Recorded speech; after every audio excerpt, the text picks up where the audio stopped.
ദൈവ തിരുനാമം മഹത്വപ്പെടുമാറാവട്ടെ. വലിയ നോമ്പിൻ്റെ 2026 നാലാമത്തെ ആഴ്ചയിലേക്ക് നാം പ്രവേശിക്കുകയാണ്. എന്ന് പറയുമ്പോൾ പാതി നോമ്പിനോട് അടുത്ത് വരികയാണ്. നോമ്പ് ആരംഭിച്ചിട്ട് ആദ്യ പകുതിയിലേക്ക് എത്തുകയാണ്. ദൈവമക്കളെ, ഇന്ന് ഞായറാഴ്ച കൂടിയാണ്. നമ്മുടെ ഇന്നത്തെ ധ്യാന ചിന്ത മത്തായിയുടെ സുവിശേഷം 15-ാം അധ്യായം അതിൻ്റെ 21 മുതൽ ഉള്ള വേദഭാഗങ്ങളാണ്. കനാൻകാരി സ്ത്രീയുടെ ഒരു വിശ്വാസമാണ്. അവളുടെ മകളുടെ ജീവിതത്തിൽ അവളെ ഒരു പിശാച് ബാധിച്ചപ്പോൾ അമ്മ മകളെയും കൊണ്ട് വരുമ്പോൾ ദൈവം ഒരു വാക്കുപോലും ഉത്തരം പറഞ്ഞില്ല എന്നാണ് മത്തായിയുടെ സുവിശേഷം 15:23 നാം കാണുന്നതും വായിക്കുന്നതും പഠിക്കുന്നതും. പലപ്പോഴും നമ്മുടെ പ്രാർത്ഥനകൾക്ക്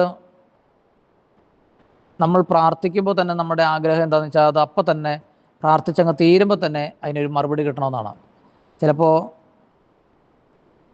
അന്ന് കിട്ടത്തില്ല, ഒരു മാസം കഴിഞ്ഞ് കിട്ടത്തില്ല, ഒരു വർഷം കഴിഞ്ഞ് കിട്ടത്തില്ല. ചില ആളുകളുടെയൊക്കെ പ്രാർത്ഥന അടുത്ത തലമുറയിലായിരിക്കും അതിന് ഒരു നിവൃത്തി ഉണ്ടാകുന്നത്. അപ്പോൾ പ്രാർത്ഥന നടത്തുന്ന ആളെ സംബന്ധിച്ചിടത്തോളവും അവൻ്റെ ഉള്ളിലുണ്ടാകേണ്ട ഒരു ആഴമായ ബോധ്യം ഇതായിരിക്കണം: പ്രാർത്ഥിച്ചിടുന്ന പ്രാർത്ഥനയ്ക്ക് ഇന്നല്ലെങ്കിൽ നാളെ അല്ലെങ്കിൽ അടുത്ത തലമുറയിൽ അതിന് ഒരു ഉത്തരവുണ്ട്. ഒരു പ്രാർത്ഥനയും കാലഹരണപ്പെട്ടു പോകുന്നില്ല എന്നുള്ള തിരിച്ചറിവിലേക്ക് ഒരു വിശ്വാസി വളരേണ്ടിയിരിക്കുന്നു.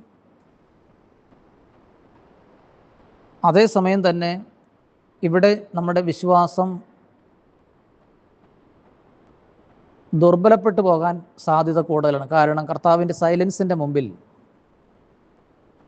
നമ്മൾ പ്രാർത്ഥിക്കുന്നു, നിരന്തരം പ്രാർത്ഥിക്കുന്നു, തീർത്ഥാടനങ്ങൾ നടത്തുന്നു. നമ്മുടെ കാര്യങ്ങൾക്ക് ഒരു തീരുമാനമാകാതെ വരുമ്പോൾ നമ്മുടെ വിശ്വാസത്തെ അത് ദുർബലപ്പെടുത്താനുള്ള സാധ്യത കൂടുതലാണ്. സാത്താൻ അതിനുള്ള സാധ്യത കൂടുതൽ നമുക്ക് തരും.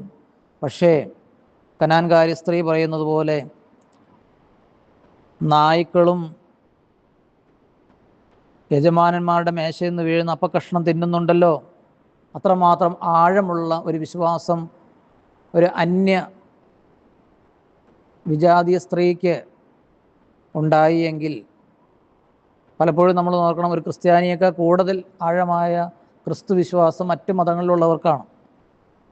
ശരിയല്ലേ? എന്ന് പറഞ്ഞതുപോലെ തന്നെയാണ് ഇവിടെ നമ്മുടെ വിശ്വാസം കുറച്ചുകൂടി ആഴപ്പെടാൻ, ബലപ്പെടാൻ ദൈവം ആഗ്രഹിക്കുന്നതുകൊണ്ട് നമുക്ക് നമ്മുടെ പ്രാർത്ഥനയ്ക്ക് മറുപടി കിട്ടാൻ ചിലപ്പോൾ കാലതാമസം എടുക്കും. ചിലപ്പോൾ ഇപ്പോൾ നാം പ്രാർത്ഥിച്ചിടുന്ന പ്രാർത്ഥനയ്ക്ക് ഇപ്പോൾ ആ കാര്യം കിട്ടിയിട്ട് കാര്യമില്ല എന്ന് ദൈവത്തിന് അറിയാവുന്നത് കൊണ്ട് കുറച്ചുകൂടി അത് ദൈവം മാറ്റിവെക്കും. പ്രിയമുള്ളവരെ, അതുകൊണ്ട് നമ്മുടെ ആന്തരിക മനുഷ്യനും നമ്മുടെ വിശ്വാസത്തിൻ്റെ ആഴങ്ങൾ ദുർബലപ്പെട്ടു പോകാതിരിക്കുവാൻ പരിശുദ്ധാത്മാവ് ഈ വചനത്തിലൂടെ കനാൻകാരി സ്ത്രീയുടെ വിശ്വാസം പോലെ ക്രിസ്തുവിൽ മാത്രമാണ് രക്ഷ. അപ്പോസ്തല പ്രവൃത്തി നാം വായിക്കുമ്പോൾ 4:12 പറയുകയാണ്, ആകാശത്തിന് കീഴിൽ മനുഷ്യരുടെ ഇടയിൽ രക്ഷയ്ക്കായി മറ്റൊരു നാമവുമില്ല. ആയതുകൊണ്ട് നമ്മൾ അടിത്തറയിട്ട് നമ്മുടെ വിശ്വാസം ഉറപ്പിക്കണം. എന്താണ്? യേശുവിലാണ് രക്ഷ.